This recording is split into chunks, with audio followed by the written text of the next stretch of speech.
Selamat pagi Bapak Ibu dan saudara-saudaraku, salam sejahtera bagi kita semua. Bersyukur kita sudah bangun pada pagi ini dengan sehat, semangat dan penuh sukacita dalam anugerah Tuhan kita Yesus Kristus. Senang sekali saya menjumpai semua pendengar pada pagi hari ini sebelum beraktivitas. Kita di acara Renungan Pagi edisi 8 April 2022. Lukas pasal 20 ayat 22 hingga 25. Apakah kami diperbolehkan membayar pajak kepada kaisar atau tidak? Tetapi Yesus mengetahui maksud mereka yang licik itu, lalu berkata kepada mereka, "Tunjukkanlah kepadaku suatu dinar. Gambar dan tulisan siapakah ada padanya?" Jawab mereka, "Gambar dan tulisan kaisar." Lalu kata Yesus kepada mereka, "Kalau begitu, berikanlah kepada kaisar apa yang wajib kamu berikan kepada kaisar, dan kepada Allah apa yang wajib kamu berikan kepada Allah." Tak ada gading yang tak retak, tak ada manusia yang sempurna. Saudara sekalian, apakah orang Kristen boleh marah? Menurut ilmu perilaku dan proses mental atau psikologi, amarah adalah bagian dari emosi manusia yang tak terpisahkan, sama seperti sedih, bahagia, dan gembira. Jadi amarah pasti tak terhindarkan sebagai respon yang tidak menyenangkan terhadap situasi yang kita hadapi sehari-hari. Amarah bisa membangun atau konstruktif, atau bisa juga menghancurkan atau destruktif.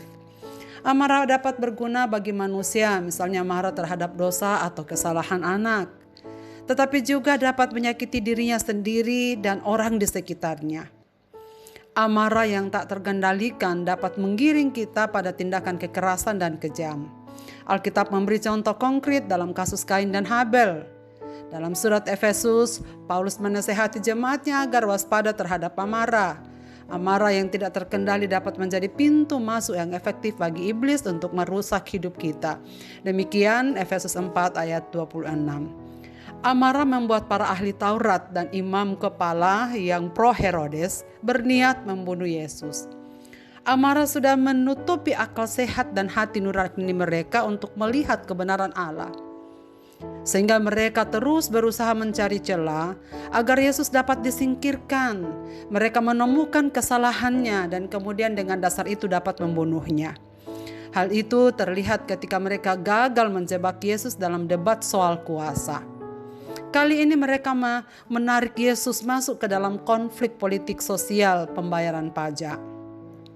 Di bawah jajahan Romawi memang masyarakat Yahudi dikenakan pajak ganda, yaitu pajak penduduk kepada pemerintah Romawi dan pajak pendapatan untuk biaya perawatan bait suci, yaitu dipungut melalui persepuluhan. Sedangkan masyarakat Romawi dikenakan pajak pendapatan saja. Yesus diperhadapkan pada pilihan, apakah boleh membayar pajak kepada kaisar? Saudara sekalian, jebakan yang dipasang ahli Taurat dan imam kepala ini sangat licik dan sangat keji. Sebab mereka sudah mempersiapkan apa yang harus mereka lakukan berdasarkan jawaban Yesus. Sebab mereka berharap Yesus akan memberikan jawaban, boleh membayar pajak atau tidak. Sebab jika Yesus menjawab membayar kepada kaisar, berarti Yesus mengakui kekuasaan Romawi atas bangsa Israel. Tetapi dengan alasan ini Yesus bisa dicap sebagai pengkhianat bangsa, dan Yesus dapat dituduh berada di belakang pemerintah Romawi yang menjajah Israel. Namun jika Yesus menjawab membayar kepada Allah, berarti Yesus akan dituduh menentang pemerintah Romawi, sebab bisa dicap sebagai kriminal, pemberontak terhadap pemerintah yang mengizinkan orang untuk tidak membayar pajak.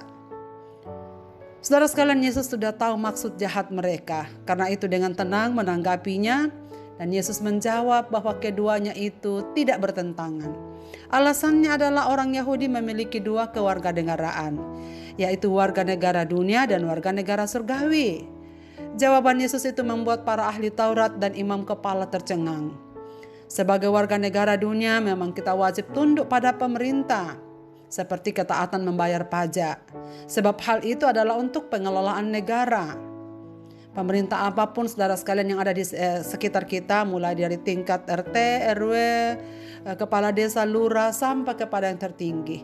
Sebagai warga negara, tugas dan tanggung jawab kita sebagai orang percaya harus tunduk dan ada di belakang pemerintah.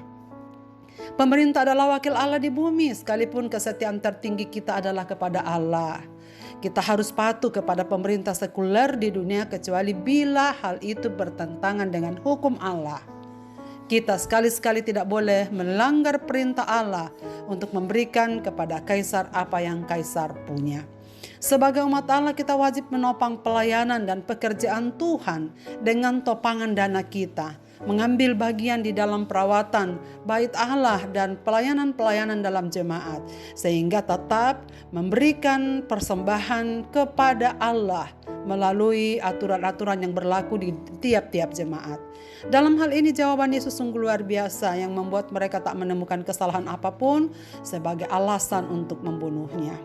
Saudara-saudaraku, ingatlah jika kita tidak segera menyelesaikan kemarahan kita, amarah dapat membuat pikiran dan hati menjadi gelap sehingga menyulitkan kita untuk melihat kebenaran Allah dengan jelas. Karena itu kita harus mewaspadai emosi negatif yang muncul dari dalam diri kita. Selagi kita masih di dunia, memang kita masih harus bersahabat dengan kemarahan. Sebab tak selamanya sesama kita atau diri kita sendiri pun saling menyenangkan. Karena itu Tuhan Yesus berkata, jika marah jangan sampai terbenam matahari. Artinya selalu harus segera menyelesaikannya, sehingga tidak ada dendam dan memberi kesempatan kepada iblis untuk menjatuhkan kita ke dalam dosa yang lebih berat lagi. Saudara sekalian, obat yang mujarab bagi kemarahan adalah pengampunan. Dengan kesadaran tak ada gading yang tak retak, tak ada manusia yang sempurna. Marilah kita berdoa.